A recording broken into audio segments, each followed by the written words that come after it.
Good morning, everyone, and thank you for joining us today. My name is Kiri and I work at the Career Service. Thank you so much for taking the time today to join this webinar on working across cultures.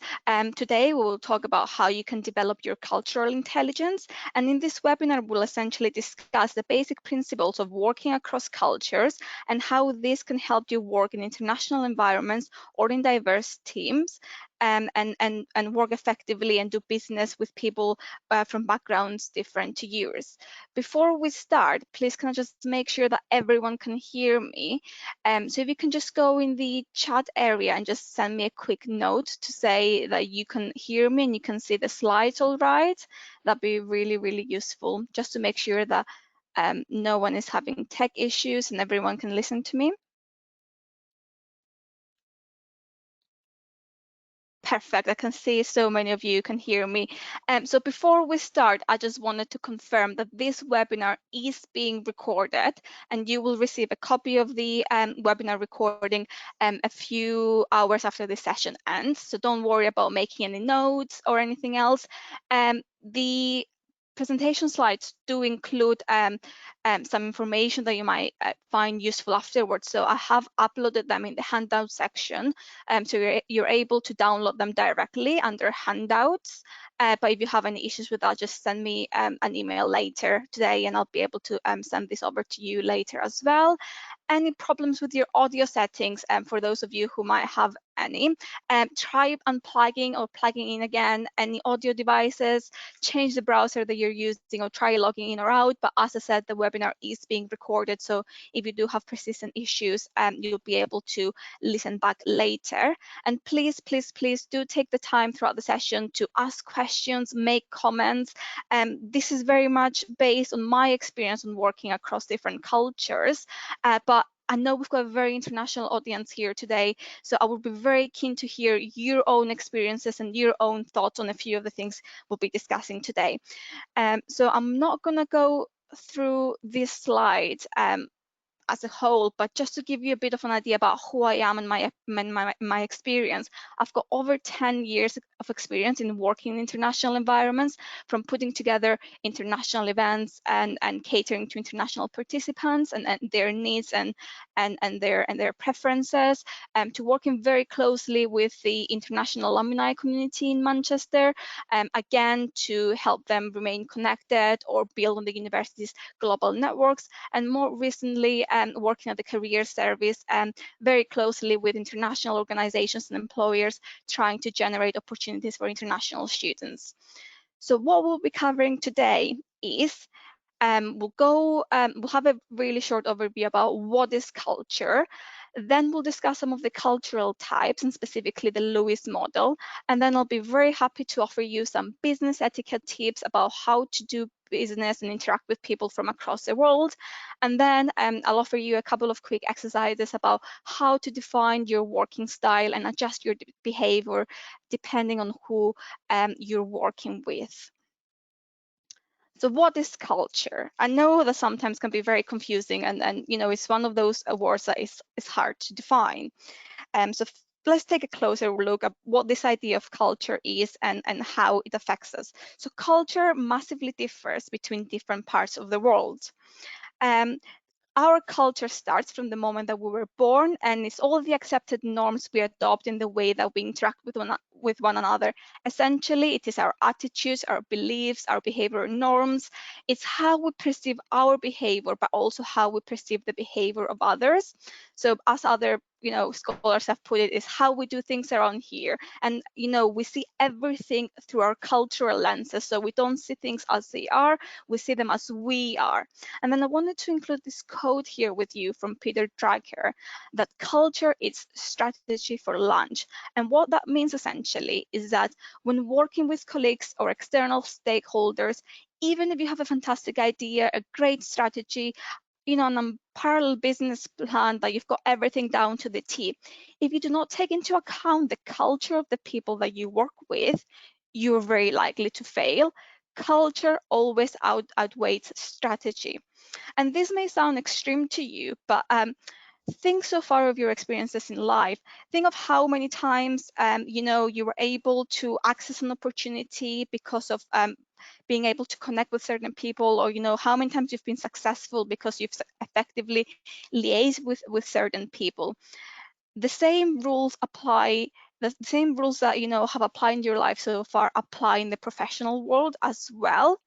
So a lot of your professional successes will be attributed to you being able to build a wide network of contacts with strong connections. So even if you don't necessarily go on to work in an international environment and interact with people from from across the world, you're very likely to work in teams who are very diverse and very different, and have a different like culture and outlook to yours. So it's very paramount and it's very essential that you're able to understand how other people behave and communicate with these people effectively, from your university life, from being exposed to course mates from countries different to yours, to again when you enter the professional sphere later on. And before we move on to the Lewis model, I just wanted to offer a caveat here that and highlight that, when we talk about culture, we talk about broad generalities, and generalities are not the same as stereotypes. So don't pigeonhole people. Don't be very rigid in how you expect people to behave because of where they come from. But we do see that there are certain like patterns of behavior, so don't, from depending on where they come from. So don't restrict them in your mind as, oh, they will only do this or they will only do that because of where they come from. But when we talk of culture, we think that people from specific groups of people tend to behave in a certain way, in a certain pattern. And of course, always keep in mind that people tend to behave different socially than how they behave professionally. So moving on to the Lewis model that I've mentioned before, and you may have seen this before, but this is a very useful and famous model about how different countries and different nations tend to behave, and depending on where they are. So the Lewis model splits the world into three different groups: the multi-active, the reactive, and the linear active groups. And don't worry if this looks very complicated right now. We'll go through certain trends and certain characteristics of each type one by one. So while this graph essentially outlines where each country falls on the Lewis model, and you'll see that some of them might be on the corners of the triangle, like we've got the Swiss over here, who are super linear active. Or you find countries like Canada, Belgium, or India and Pakistan being in the middle of those corners, so they're a bit more hybrid. So it's really important to remember when you talk with people across different cultures and from different nations, how they might be as people, and to present yourself accordingly, and and to keep in the back of your mind what their typical tendencies tend to be. So for example, at the top of the triangle over here, this red area, we find the South American countries, the Mediterranean countries, and to some extent, some of the Middle Eastern countries and African countries. This red area describes very warm, very emotional, very expressive, and to some degree, impulsive people. And one thing that I want to highlight about this area is that you'll find, even though in the blue and yellow area, you'll find countries who are geographically very close together. In this corner here, in the red corner, you find countries that are geographically scattered, but behaviorally, they follow the same patterns, they share many commonalities, such as how social they are, how they perceive time, and time tends to be like more fluid for them. And sometimes these sort of people tend to be more uneasy with strict disciplines, and they're much more open and much more talkative. You see here at the bottom left, we've got some of the Western European countries, including the UK and the rest of the English-speaking world, such as the US, Australia, New Zealand. And then Judging from your knowledge of British culture, it may come as no surprise that the characteristics of this blue corner is people being very factual, very logical, very concerned with punctuality. They may express themselves with directness, but again, they will use limited body language, and they're generally seen as very cool and not very emotional. And because you've all been to the UK and you're studying here, I will try to use the UK as a focal point and as a comparison point. So I will offer you examples later on of how you behave in business situations in the UK and how that contrasts with business situations across the world. And then moving across at the bottom right corner here, this yellow area, this reactive corner, we find the East and Southeast Asia countries and cultures. We tend to be much more quieter, much more subtle, courteous in their interactions. Some might even describe them as amiable, accommodating, compromising even. In business settings, for example, they tend to listen first before acting or speaking. And, think, for example, if you've ever met someone from Japan, for example, how they're really exemplars of, of being calm and collected. So you can imagine that in a situation where you mix this kind of people, you need to be very delicate, very methodological about your approach and how you behave around them. And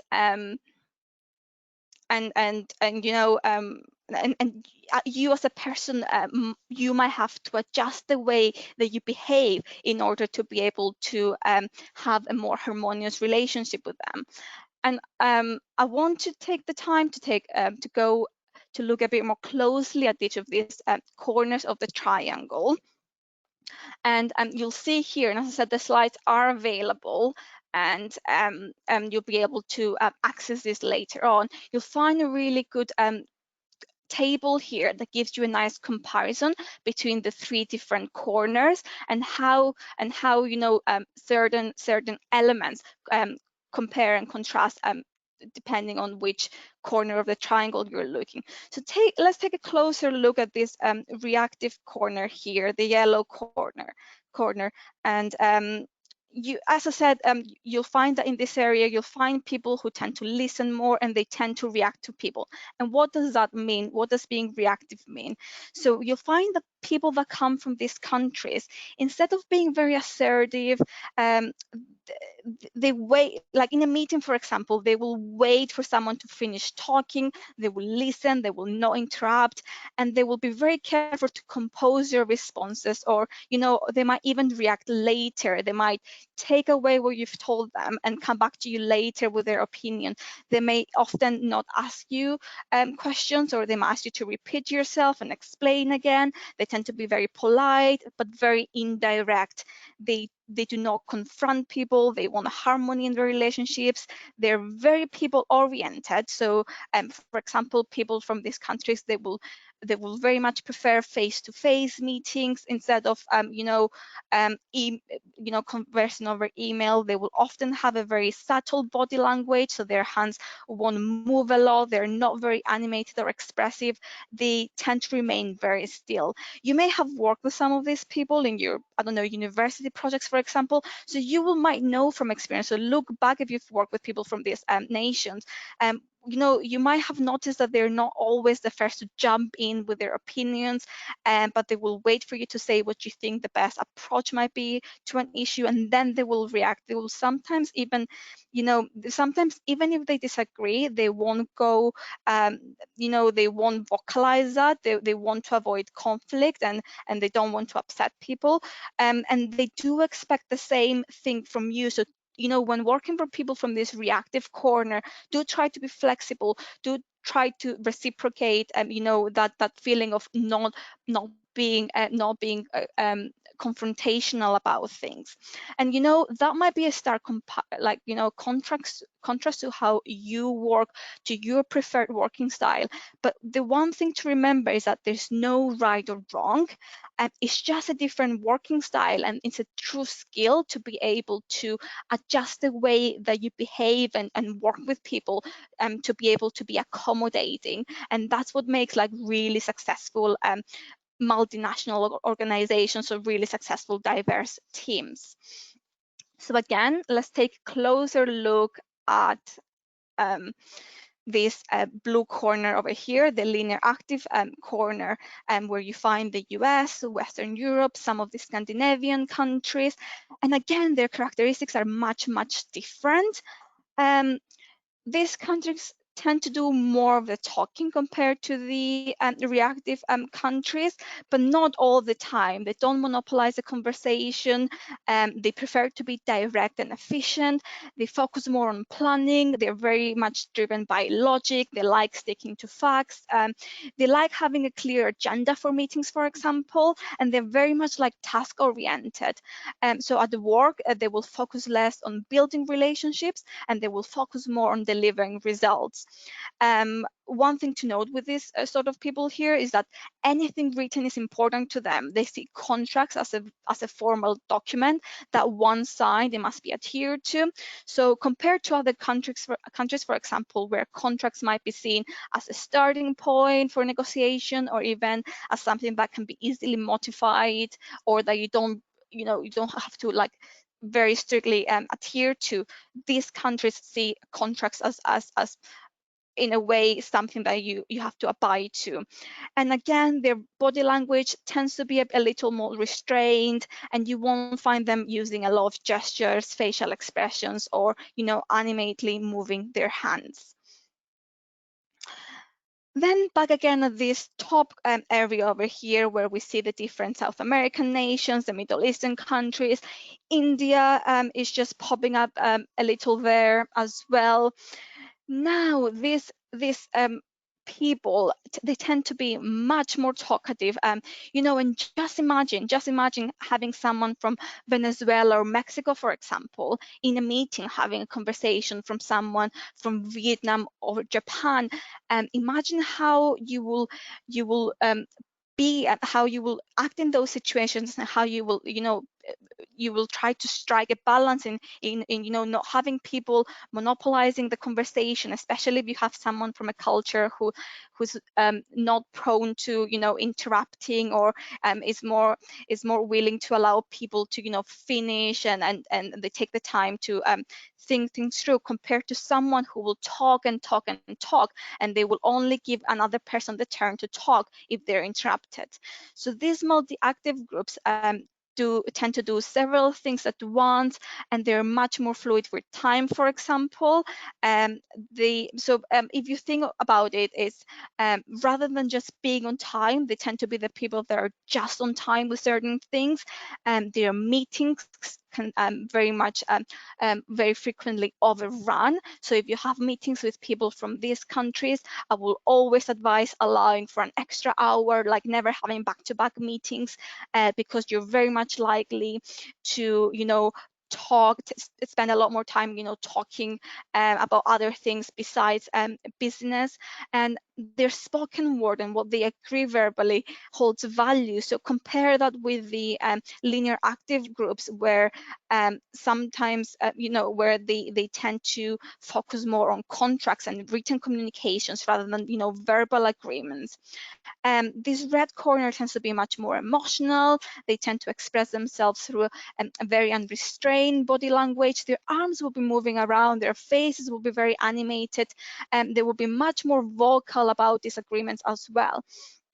For them, it is very feelings first. They're very relationship oriented, and if you go into a business meeting with these people, it is very likely that they will talk to you about their personal life and their family, and they might not even get down to business unless they introduce you to their family, and you also share some of your personal life with them as well. Like, this is very important to them. And again, compare them to how again in the linear active corner, talking about your family and taking the time, and taking the time to talk things beyond on what's the agenda in a meeting might be deemed unprofessional, and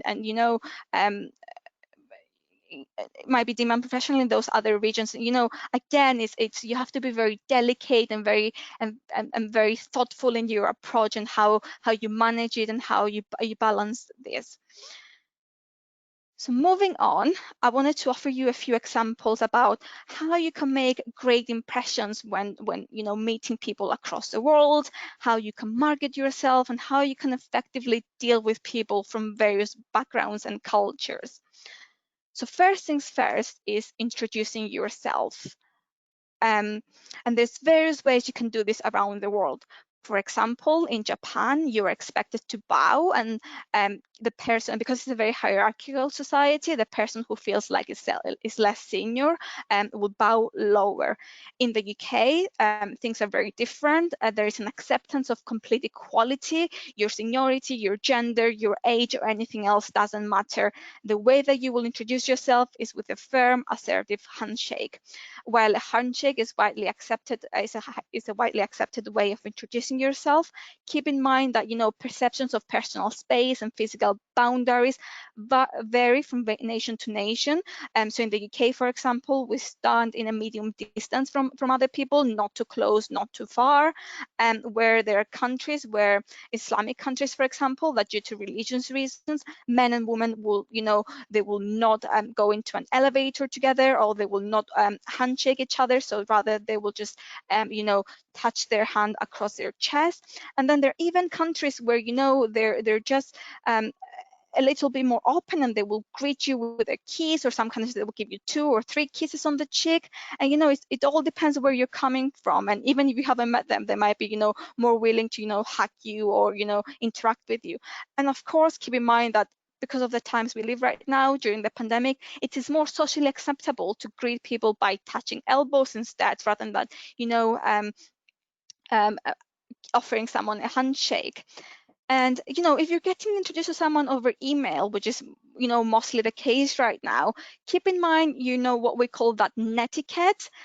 Start your first email by addressing people formally, but subsequently warm up to them and greet them with the name they choose to sign off with. For example, I work with a lot of Chinese employers, and they will often sign off their emails with the Western name they've chosen. So as a sign of respect, I don't go off what their email address name is. I go off with the name they've chosen to identify themselves with. Also, uh, be very careful about, people get infuriated sometimes if you get their gender wrong. And I've seen a lot of people right now who will put their gender sort of like in their email signature, like you put in the bracket she, her, like he, him, so people know exactly how to address you. And I know, like, from my perspective as well, I do have one of those names that maybe my gender is not as easy to identify, but it's little details like that that matter when you talk about people and when you talk with them. So if you're uncertain about someone's gender, for example, about where they're coming from, have a look on LinkedIn, have a look on their LinkedIn image, on their history of where they did, maybe not where they're studied, because people move across the world to go to university, but look where they went to high school, where they went to primary school, if they have that on their profile. And just be very mindful, though, not to be very presumptuous about people and about how they want to address it. Just keep it formal, use in email communications when introducing yourself, you use dear Mr., Mrs., Miss, followed by someone's last name. So it wouldn't be dear Mrs. Allison, it would be dear Mrs. White. That's the grammatically correct way to do this. And then moving on, you can go on to say hello, hi to people, good morning, and everything else. So start off by being quite formal in your introductions. Another thing we want to talk about today is punctuality. So, and that tends to vary across the world. So being on time in the UK is key. Instead, in Latin American countries, for example, you find that the idea of sticking to deadlines, to agreed times, is a little more relaxed. In India or Greece, where I'm come from, it is very common to, I don't know, say, let's meet at noon, and then both parties will show up at 2 o'clock, and there's an understanding that both of you will be late, so no one is there waiting for each other. But be very careful with this in the UK. If you get a starting time for a business meeting, for an interview or an appointment, you are expected to adhere to it, and even to be there early so you can start at the agreed time. So the time that you're given is not the time that you show up. The time that you're given is the time that the meeting is meant to start. It's a show of really good manners and really good etiquette. Another way to make a good impression, and that tends to vary again from from nation to nation is presenting business cards. So do consider, even now as students, getting some business cards printed, and that can be as easy as putting your name. A business card will pretty much give your contact details. So it will be your name, what you're studying, your email address, your phone number perhaps, and your address if you so choose. So, and you can get some produced like really cheaply. And you might think that it's easy and it's the same across the world to, you know, exchange business cards, but it varies. So if you're in an East Asia country, for example, you will hold your business cards and offer them using both hands, and you will make sure that the person that you're handing the business card to can read it. So make sure that it's not upside down. And you know, you will hand your business card at the start of a meeting with great respect. You might even want to take a small bow. And certainly this is crucial in East Asia. When someone hands you a business card, you need to take the time to study and read the business card, and while they're still there, while the person has handed it to you. So make sure that, you know, you read it, you don't write anything on it, you don't put it in your back pocket. In the UK, things are very different. The same rules don't apply. You can just hand a business card with one hand. It is perfectly acceptable to have a conversation with someone first and then ask for their business card at the end. And you know, it's perfectly fine to meet someone in person, ask them, oh, do you perhaps have a business card that I could have so we can stay in touch? And I find that in networking events specifically, it's a great way to remember the names of the people that I've met, and, you know, go afterwards on LinkedIn, find them and add them and continue our conversation. Another way to make a great impression, and, you know, that varies across the world, is eye contact, smiling, and body language. So let's take a closer look at this. You will think that smiling, you know, open body language, eye contact would be a global welcoming expression, an essential way to interact with people. But believe it or not, there are countries like Russia, for example, where people you will meet will show you their most serious, their more stern expression. They will not break a smile. They will be, you know, they will not be very warm towards you, and that's a sign that they respect you. And while there are countries where you are expected not to make eye contact, in the UK, you are expected to make strong eye contact. So do look people straight in the eyes, and, you know, smile at them, be open, and they will probably reciprocate that as well.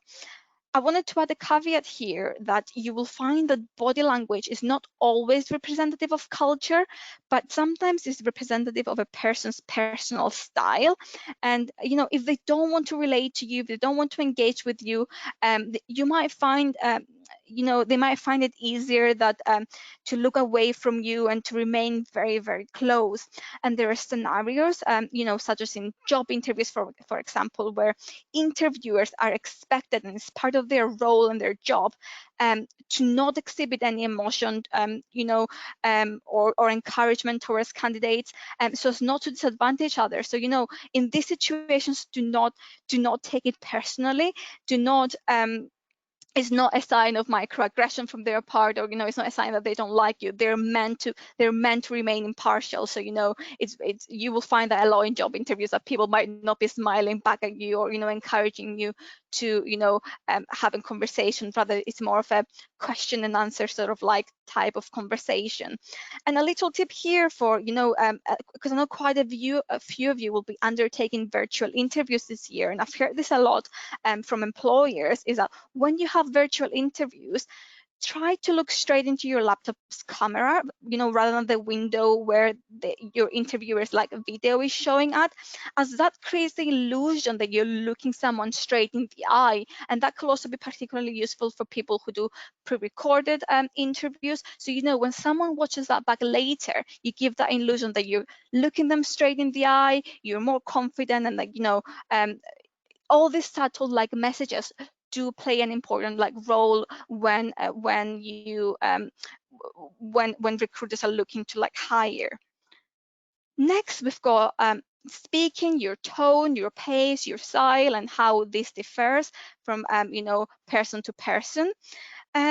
So consider this when interacting with people. What is your speaking style? Are you being timid? Are you using flamboyant, flowery, embellished language? Are you talking in a calm and measured manner? If you come from a nation that tends to talk a lot, maybe if you talk a little bit fast, consider slowing down a bit. And this applies a lot to those countries we saw at the top of the triangle in the red corner, countries in Latin America, the Greeks, the Indians. So consider your pace. So other people can keep up with you, they can understand you better. And as I said, I know a lot of you here today are not native English speakers, so do consider speaking slower so as to give yourself the time to think of what you're saying and construct grammatically correct sentences and enunciate words better. If you have an accent, don't consider this a disadvantage. I have an accent. I am not a native English speaker. This is not a contributing factor to stop you from getting a job in the UK or working with other people from various backgrounds. Even English speakers don't have a uniform accent. You'll find that people from the south of the UK, for example, tend to have a softer accent. Is that accent that we tend to call like the posh English BBC accent that that you get to hear on TV a lot. But but even native English speakers might have trouble understanding, the Irish, the Scottish, the Kiwis, or, as you might have experienced, the Mancunian accent can be very difficult to understand sometimes. So non-English speakers, please don't be afraid to ask people to slow down or explain something again, or if it's something you don't understand. People are usually very accommodating. So try to use phrases like, pardon me, I'm sorry I didn't quite catch that. Can you please repeat that or clarify what you've just said?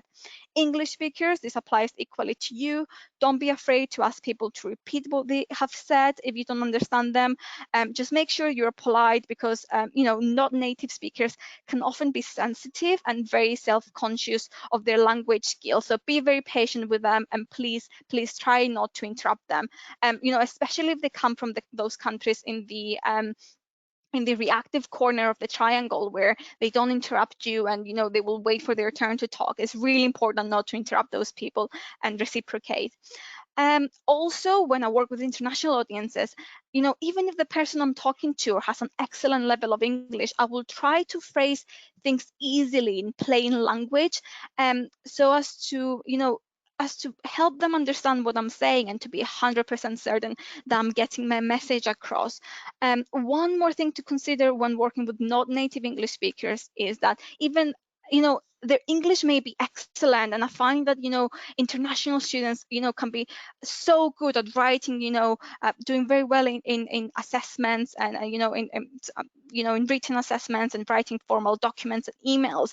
But where they might lack some knowledge is in everyday conversations, and because they might have the hard time in understanding the slang that people use, pop culture references that could be anything from movies or TV shows or anything that you used to be watching growing up that is no longer in the pop culture nowadays.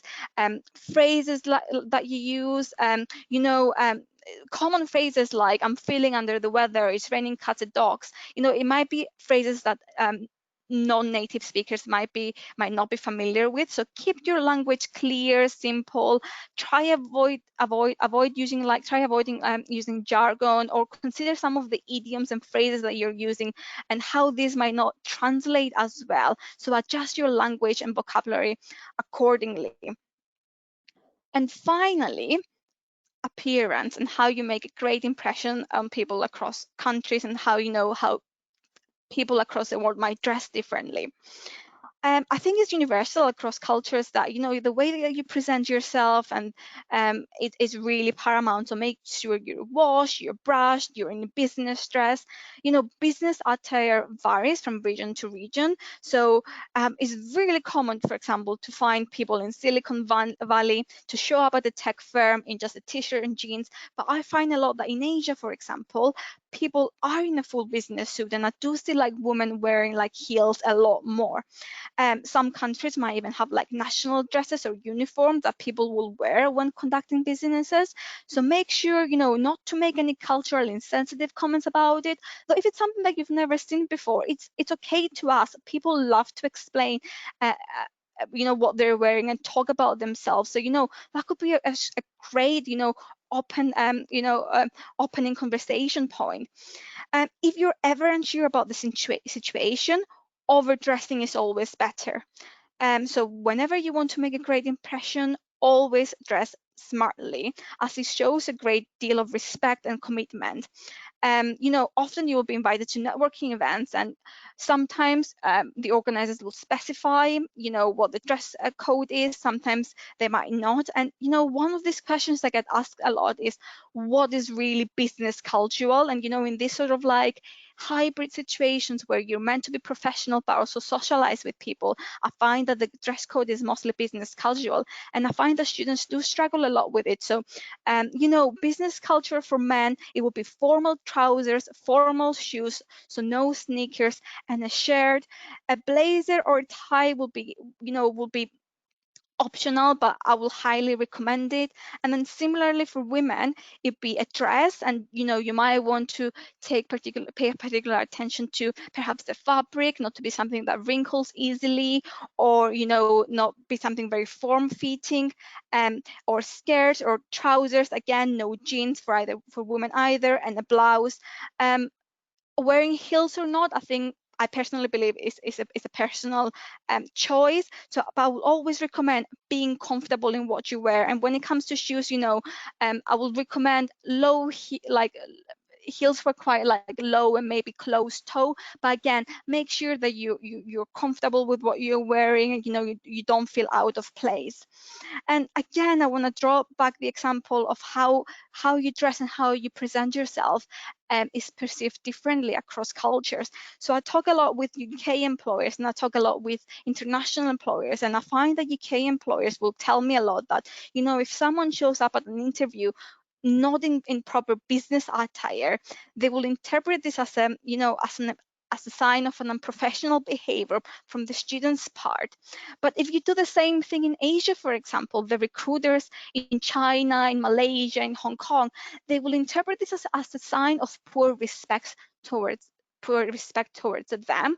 So again, it's important to think that, even though in both scenarios, this is something that you should not be doing, the way that the other person interprets it is very different. So moving on, I want to talk a bit more about how you can create some lasting relationships, and how you behave in different like situations with people across the world. So networking, there's so much I can tell you about networking. So I'm just checking the time. Okay, we've got plenty of time. So much I can tell you about networking and how to build relationships, and it varies massively from country to country. One thing I can recommend is, when things go back to normal and we're able to socialize with people again, I will strongly recommend just go to a networking event, even if it is outside of your comfort zone. And the only way to master it is to give it a try and learn by observing others. The important thing to remember with networking is to target people who you have something in common with. So this could be anything from, having studied the same degree, growing up in the same city, or having attended the same university. Alumni are a great example of people you can approach as a first point of contact for networking. Um, and I myself make lots of like cold approaches to people in my line of work. So again, don't be disheartened if the response rate you receive is quite low. For example, out of 10 emails I might send out to international organizations to, reach out to them and create a relationship with them, I might get one response. So this is very common, and it tends to vary from like nation to nation, depending how busy people are, depending how strict people are at keeping at the top of their email communications. But what always helps with networking is doing your research, contacting a specific person, not a generic email address, and um, And networking is not about asking someone to give you a job. It's about creating conversation, offering to help people, exchanging opinions, and it's not just about receiving support from people, it's reciprocating as well. And it's a great way to go and ask people from across the world to tell you about their culture. And if you want to break into a different nation, for example, and do business with them, try and find alumni who work in these countries and ask them their opinions about how the culture is and what the business etiquette is. And we've already touched a little bit about on written communications, but I wanted to emphasize a bit more on written communications and time zones when you talk with people.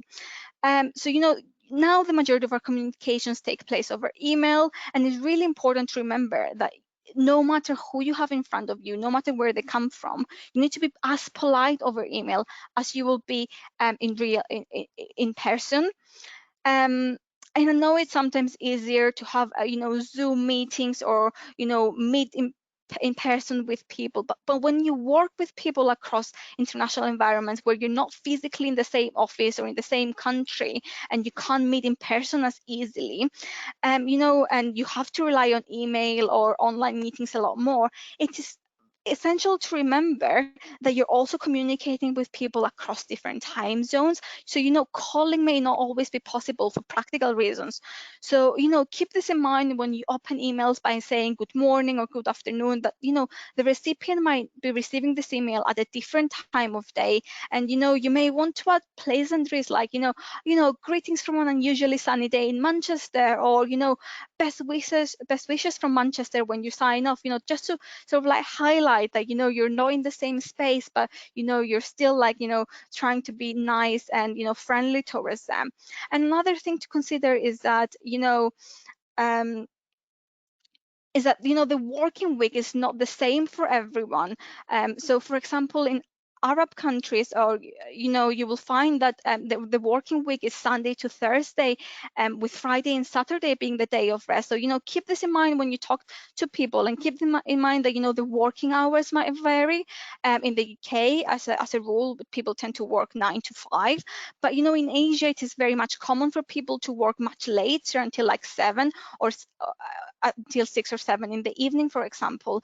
And there are now countries which are slowly introducing, a 4-day working week or a 6-hour working day, to boost productivity over, that presenteeism of being in the office until very late in the evening.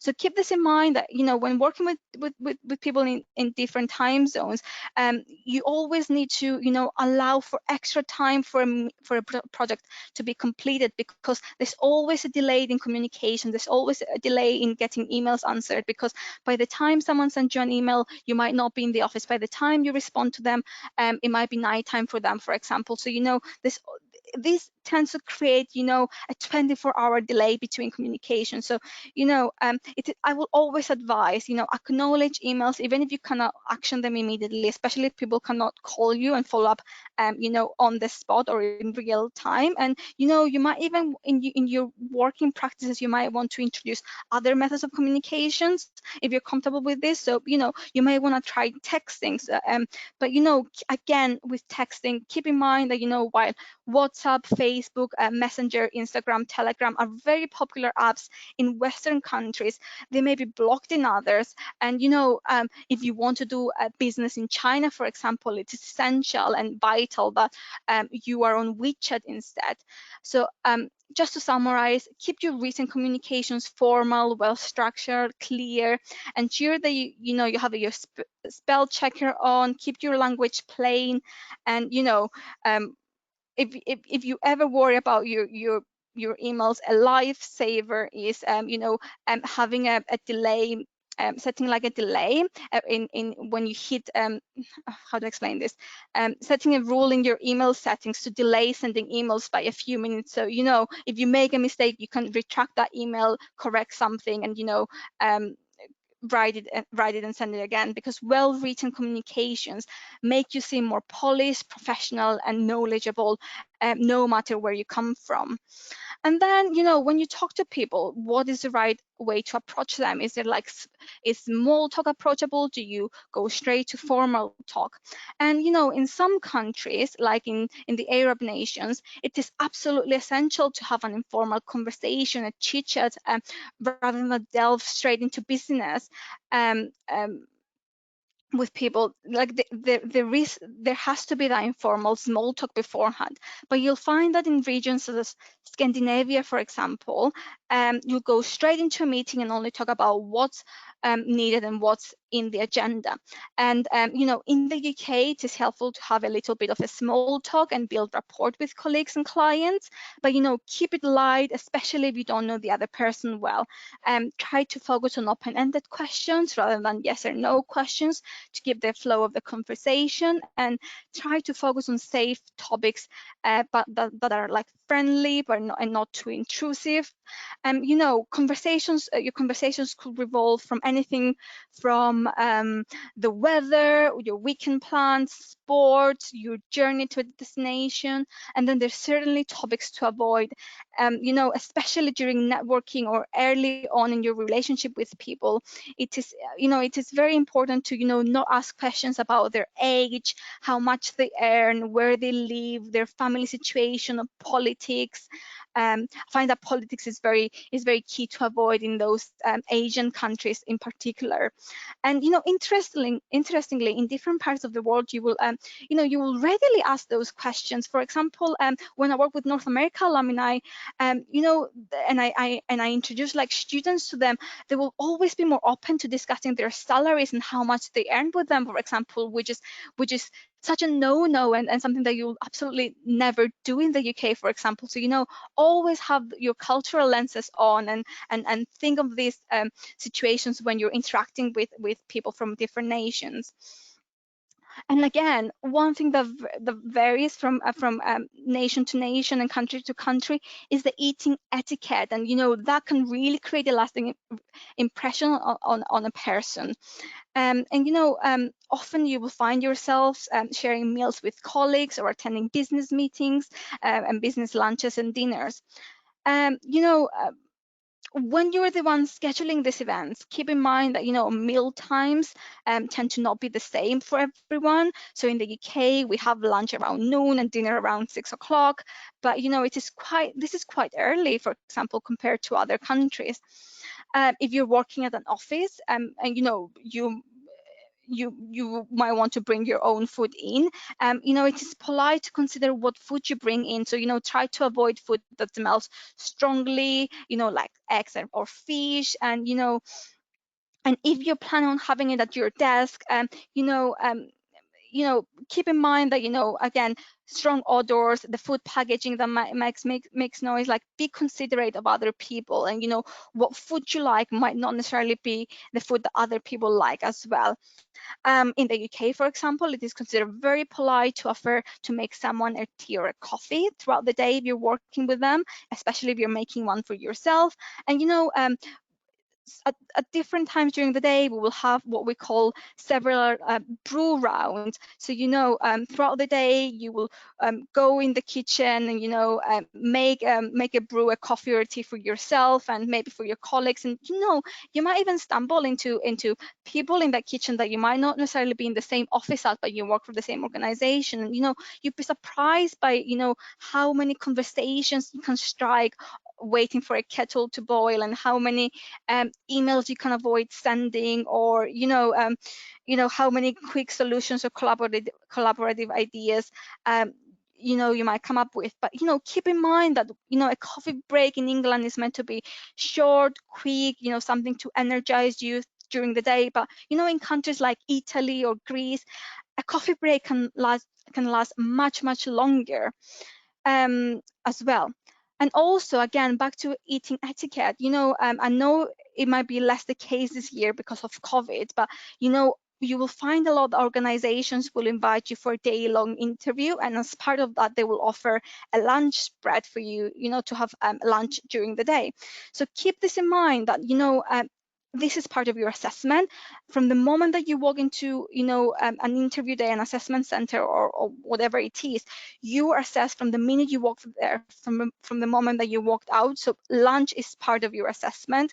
So how you behave, whether you socialize or initiate conversation with other candidates or other people, or if you're too absorbed on your phone, for example, can make or break an impression of, an interviewer or someone that you work with. But again, back to eating, everyone is differently around the world. So, at an interview, at a business meal, if you're unsure about how to eat, simply observe what the native nationals are doing or what the host is doing, and just follow suit. So the best way to do things in a situation that you're unsure about is just observe what everyone else is doing. And some people will eat with their hands, some will use cutlery, some will use chopsticks, some will eat very slowly and very carefully, like the Japanese. Some will eat over hours, like in France. Other countries will eat very quickly, very noisily, and will make all sort of like slurping sounds. In the UK, in a business setting, try to eat slowly, quietly, carefully, with your mouth closed, and try to leave your phone aside, as it is considered like very rude, not to participate in conversation and to be absorbed by your phone. Again, how you can make a great lasting impression on someone and build a lasting relationship. Do you gift people, or are you expected to give gifts to people or not? In the UK, you're not expected to give gifts to anyone in order to seal a deal or do business together. There are no favors that you need to do for them. Bribes don't operate in the UK. It's all very straightforward. In other countries, you may be expected to take a gift as a gesture of goodwill, or as a token of good nature. But keep in mind that expensive gifts may be seen as bribes, like across different nations of the world, and it is fine. It is fine to give some branded merchandise, for example, like pens, notebooks, water bottles with your company logo on, things that have nominal value. And these might be good things to give to a client or a partner or someone else, because they're good for like marketing purposes and raising the brand of your organization. But keep in mind that there are strict regulations around gifts, and they really regulate what you can accept and what you cannot accept. And a lot of the companies that you work for will outright advise you not to accept gifts as part of their compliance and anti-corruption, anti-bribery policy. So for example, me working at the University of Manchester, whenever I travel for work and I visit employers, I will still accept gifts from them, but I am expected from the university to declare every single gift I receive. And if especially for gifts over a certain amount of money, and particularly expensive gifts, I am not allowed to keep them. I have to declare them and I have to hand them in. So, do your research beforehand about what is expected of you in terms of like gifts before you do business with people from different cultures. And again, it all comes down to like building rapport and understanding each other and communicating well, and being comfortable with one another. And this takes time and practice, and it's important to start early while at university. If you're an international student, develop your friendships to include people from the UK, and also vice versa. This will really help you gain exposure and normalize different cultures, as well as work on your language skills, especially if you're not a native speaker. Building a good rapport in business environments in the UK will mean that you're more comfortable to, I don't know, disagree with colleagues, for examples. And in the UK, it is absolutely okay to question things, vocalize your opinions, suggest alternative solutions. And in fact, it is encouraged, as employers are really looking for employees with critical thinking skills and rigor. In other regions, for example, such as in Asian countries, for example, on the other hand, they will be they'll be like much more hierarchical, and and seniority plays a huge role on how you behave with people. So there'll be a certain chain of command. In Japan, for example, you'll be very careful about where you sit in a business meeting. And you have to be very tactful in countries around Asia, in how you point out errors to your seniors, or or how you make recommendations. As there's a concept called of there's a concept of like saving face, which means that you should try not to embarrass someone, as it can, as pointing out mistakes to them could be seen as um as them losing their dignity, losing their honor, losing their social standing or reputation. So always be very strict when it comes to that.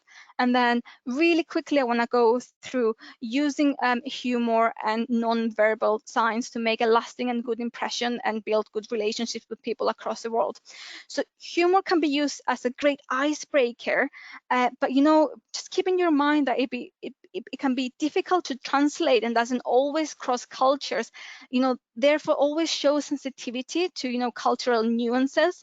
People in all cultures laugh, but they laugh about different things. So be particularly careful and research in advance about what certain like cultures are more open to talking about. So and avoid topics of conversation that may be considered taboo. For example, politics, or discussing divisive issues. Maybe don't bring Brexit up, or the Hong Kong China relationship, and really research your culture so as not to cause any offense. And then when you're trying to interpret people and to help you build a better relationship with them, take particularly notice and focus on non-verbal signs. So focus on active listening, and signal that you're being attentive, and vice versa. Look at the people that you have in front of you, look at what is not being said, and look at what people might not be comfortable sharing with you. For example, in East Asian countries, um, people doing business there will pause longer, will take turns in talking, and will use silence as a sign of respect. But um, you know it can be really difficult and a very fine line to interpret whether that it's the time they need to think, or whether they're trying to avoid confrontation and disagreeing with you. So and again, if you're an English speaker, try to interpret those non-verbal signs, because non-native speakers may also take longer to process what you have said, or someone's body language might sometimes tell you their level of understanding into something you've just said. So you might want to repeat yourself, or summarize, or interpret their body language, and carry the conversation forward. So lastly, the last thing I want to do before we move on to questions, and I'm really sorry, I feel like we're running behind. So if anyone needs to go, because we've only said this webinar will be an hour long, but it looks like it will take slightly longer, please feel free to. It's not considered rude, because as we said in the UK, you have to buy into the agenda that you've set beforehand. So the webinar is being recorded, and you will be able to access the remainder later if you have to go. But the last thing I wanted to point out is these layers of culture. So don't forget, and again, this is the most important thing to consider, that even though yes, these rules and generalizations exist, don't forget that who we are is defined by a multitude of factors. It can be our personality. Our personality develops, yes, because of our culture, but also because of our religious upbringing, our ethnicity, our age, our class, our gender, our education, and so much more factors. We're really a mosaic of these factors, and depending on the culture, of some of these factors, you might find that some of these elements might be more dominant than others in what a person's like personality and culture is. And assumptions and generalizations can be helpful, but they can also be dangerous if you make them like based on too little information. It's all about being culturally aware of what's important for that type of person that you've got in front of you, and what's normal to you might different to what's like normal to others. By being aware of the communication traits of each culture type, it's not surprising how quickly you learn how to get along better with people, both personally and professionally, with people from other cultures, because you might be able to foresee how they're likely to react to certain things. So this can really promote harmony in relationships. It can allow you to be more empathetic and understanding, and to really develop the way you work with other people. When we can see, when we're able to identify and take a step back and understand where our culture is coming from, and where our reactions are coming from, and how we might have been programmed by our culture, we might be able to take a step back and adjust depending on who we have in front of us. And that flexibility is really a strong skill. And again, when you talk to employers, or to people that you're trying to create a business relationship with, never be afraid to offer your experiences of working with people across different cultures as a really strong skill, whether it's projects you've done as part of your university, whether it's being part of a really diverse society, and so on and so on. And one last thing I want to leave you with is to have confidence. It will be impossible for you to know exactly how to behave around every single person, and it's really okay to make mistakes and learn from them. And that's really the only way you can build that experience. Even if you have the best intentions, you may still inadvertently make etiquette mistakes. We live in such a global world, and by coming to university, you have already interacted with so many people from different cultures. So do give yourself credit, as you probably already know a lot of these things, and you're doing them without realizing it. And never be afraid to ask questions. And if you're unsure about business etiquette in the UK, do drop your career service an email, and we'll be very happy to advise you further. So that was pretty much everything I wanted to cover. I'll move on to questions, and I'll give you some time to ask your questions now, or I'll be very happy to hear your opinions about how you find your own cultures, and how you find that maybe your work style is very different to what your culture generalizations are. But just to say, I've put together a couple of slides that you can have a look later on about identifying your own work style and your own cultures and attitudes, and that might help inform you about how you behave in those situations. So in this slide over here, there's just I've put together like a bunch of words. So what I will recommend is you circle the words that speak out to you as your own personal values, and then you underline what you perceive your home countries and cultures values being, and doing a comparison and contrast, and seeing where that overlaps and intersects, and where that differs. Because it's not unthinkable that someone from Italy, for example, might find that moving to Switzerland and working in those environments might suit them better. So where we're born does not necessarily define of what preferred culture and values are.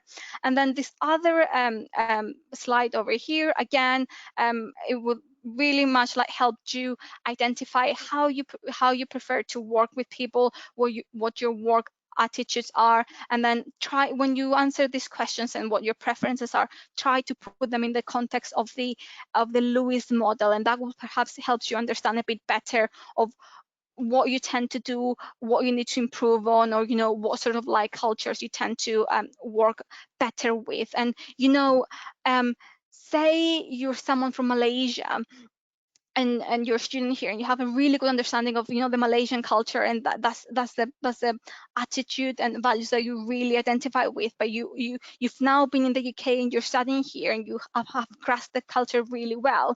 You'll be very sought after by a Malaysian-based organization in the UK, for example, who looks for people who have an understanding of those two cultures, and can bridge, the cultures, and can bridge a connection. So, I'm going back to the original code, and I'm just going to repeat that. Culture, it's strategy for lunch. So being able to understand where people are coming from and how they are very likely to behave will really serve you wonders when you're trying to build a strategy and work with people across different parts of the world.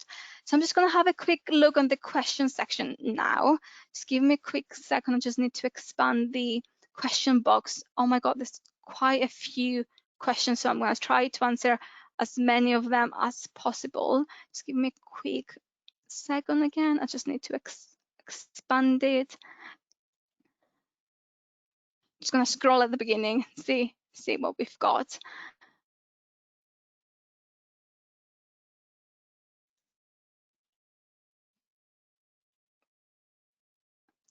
So I've got a question here from someone asking, in terms of greeting someone, whether face-to-face or via email, is it okay to say hi or hey? I'd say avoid hey. Hey is too informal, is too friendly. This is something you will only use with friends. I'd say hello or hi. It's perfectly acceptable, but I will avoid that in my very first email to someone. When I'm first meeting someone, I will be extra formal and extra careful, just to make a really good impression. Another question here, if one is naturally introverted and often gets nervous, for example, during interviews, is the perception of that person always negative? One thing I could advise you is that, confidence comes with practice, and I find that people feel more confident when they feel secure, that they know what they're talking about, when they've prepared well. So in the example that you said during interviews, if beforehand you've taken the time to practice some questions, say them out loud. And I find that a lot with not native English speakers, that writing down an answer that that you might want to repeat during an interview, and just reading it into your head is not the same as actually trying to say it out loud and um, vocalize it. So things like that.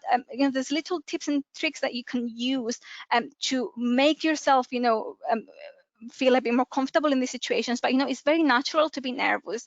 But also keep in mind that if you're introverted, if you're meeting someone for the very first time, they don't know that about you. You can very easily fake it, or hide it from them. They have no way of knowing. What people think of you and understand of you is what you show them. And that's really important to remember in cross-cultural communications, is that even though we have some perceptions, people might choose not to portray themselves in those ways, because they might be aware that they come from certain cultures that tend to behave in some way. So they might be extremely more careful to act in the opposite manner as well. So don't be afraid to adjust who you are, and try to change someone's perceptions. Because even during job interviews, we always try to show our best version of ourselves. We're not faking who you are. The interviewers can see right through that. But it's nothing wrong with trying to be a bit more polished, a bit more prepared, and speak a bit more slowly, and enunciate a bit better. And again, that will help you build your confidence as well. In terms of eating and drinking, what if one doesn't drink coffee? How would one tend to approach the offer? Oh, this one is very personal to me, because I don't drink coffee, I don't drink tea. And starting to work in the UK, and people constantly offering me coffee and tea, I felt really bad. Having to decline them all the time, because I don't drink coffee. I'm not really good at making coffee. Certainly, I'm not able to memorize other people's coffee preferences or tea preferences. I think it's okay to politely decline. It's a good conversation starter. I find people are always very impressed when I tell them I don't drink coffee or tea, even though I come from a country where drinking coffee is such an important part of the culture.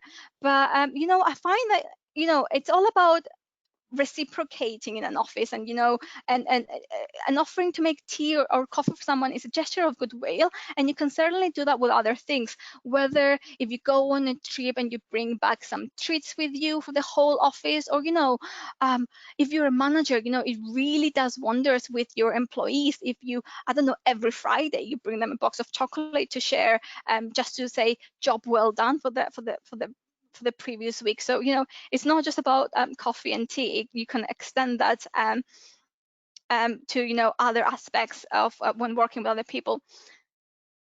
A question here, you said to avoid talking about your family situation in a professional place. How about during the initial interview? For example, if my family affected my grades obtained, if I talk about this, will it come off if I'm making excuses. Depends on the situation, and I think it's something that you have to like gauge yourself in a professional, in a very if you're talking to someone that you've just met, for example, and you're trying to make not a speculative application in a way, but you're trying to gauge whether they can offer you a job, I think that is more of a hybrid situation, and it's more socially acceptable to bring your family up and talk some of the things you've struggled with and some of the things that may have affected your performance. I'd say in a UK job interview, no, though, like in a formal one that you've been invited to either online or in person, I will still avoid to talk about your family life and how that has affected your grade. Instead, what you can do is you can flip it around. So in those interviewers will very frequently ask you about situational questions. So tell us about a time that you struggled with something and how you dealt with it, or tell us about a time where you've had to overcome a difficulty. Your struggles, it's something that you can bring in and talk about, but always make sure to leave a positive impression. Always talk about how, even though, I don't know, you've struggled with this year with COVID and your grades might have been affected, you might want to say that I've now learned to be more organized and more structured in my approach and more self-motivated. So in these sort of like situations, what the interviewers want to see from you is that even though you do make mistakes, you've learned, you can reflect, and you can really change. And they can be really critical about who you are. They're not trying to cut you out on your mistakes. What they're trying to do is they're trying to see whether you can reflect on and be willing to improve. Hello, for a recruiter I only talked before through LinkedIn. Should I use yours faithfully or yours sincerely in my cover letter? I've never met her in real life. Oh gosh, I always get those two confused. Oh, hi Farah, I just realized that's you. I always get the two of you confused. So I know one of them is for when you've never met someone, and the other one is for when you is for when you've met someone. I can't quite remember now which one is which. A really quick um, you know a search on Google will tell you which one is which, I'm afraid. So in a cover letter, I will use yours faithfully, yours sincerely, depending on which one is the right one to use for people that you haven't met. When you're talking on LinkedIn to someone, though, I tend to be professional, but not as professional as writing a letter. So a cover letter is a proper like letter where you put your address and you start by dear sir, madam, and if that's really important. If you know who's going to be reading the application, it's really important to put their name down. It shows that you've done your research and you know exactly who you're sending it to. You're not just trying to approach someone in the dark. So instead of dear sir, madam, you can put like dear Mr. last name or dear Mrs. last name. And one thing I tend to do is use Mrs., which is spelled MS, so as not to assume the marital status of a woman.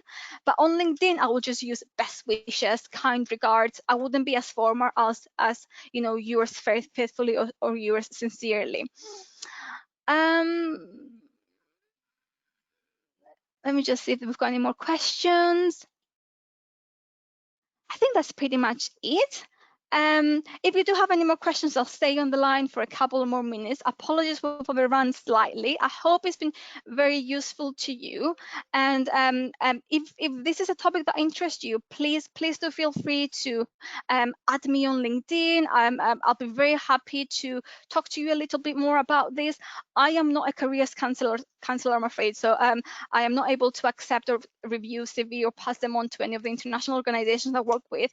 So if you've got any other kind of inquiries around your professional development, please do direct them to careers.info@manchester.ac.uk. But if you do have any questions around working around cultures, if you want my opinion or anything, if you want to connect with an international alumni, for example, I've got really good connections with a few of them, please do get in touch. I'd be very happy. If you want additional extra reading on some of the things we've discussed here today, please do let me know. I'd be very happy to comply. I've had a question about a certificate. I did not promise anyone a certificate, but I believe GoToWebinar is able to offer you a certificate after completing this session. I will go back and in the settings and see if I'm able to add it now, so you can all receive a certificate on this afterwards. If not, and I know there's a person who asked me for my full name. I know it's a very difficult name and it's very hard to spell, and please feel free to call me Kiri. This is my full name. Feel free to add me on LinkedIn or send me another email, and I'll make sure to send you a separate certificate if I'm not able to send you one directly through the webinar platform. So I'm really pleased to see that so many of you have found this really informative and useful. And as I said, don't be afraid to meet people from other cultures and other nations, ask them questions, and really learn. It's a true skill to have, and even employers in the UK really do appreciate you having that global outlook, being able to work comfortably and communicate effectively with people across different cultures and in diverse teams, and it's going to really help you even in your in your time at university, from doing projects to interacting with people. It's all about interpersonal skills and interactions. So thank you so much once again. I hope you all have a lovely day, and hopefully we'll see you again soon at another interview. Can we share the link of the recorded seminars with others? Yes, definitely you can do, and I'll try to get the recording uploaded on our YouTube channel as well. So if you've got more if you've got questions around other webinars, please do email us at careers.info@ac.uk, and we'll be able to send you a link to previous webinar recordings, or do have a look at the Career Service YouTube channel, and a lot of our webinar recordings, especially those catered to international students, are there. So yeah, thank you so much once again. Have a great day, and I hope you're able to work comfortably with people across different cultures in the future. All the very best. Bye now.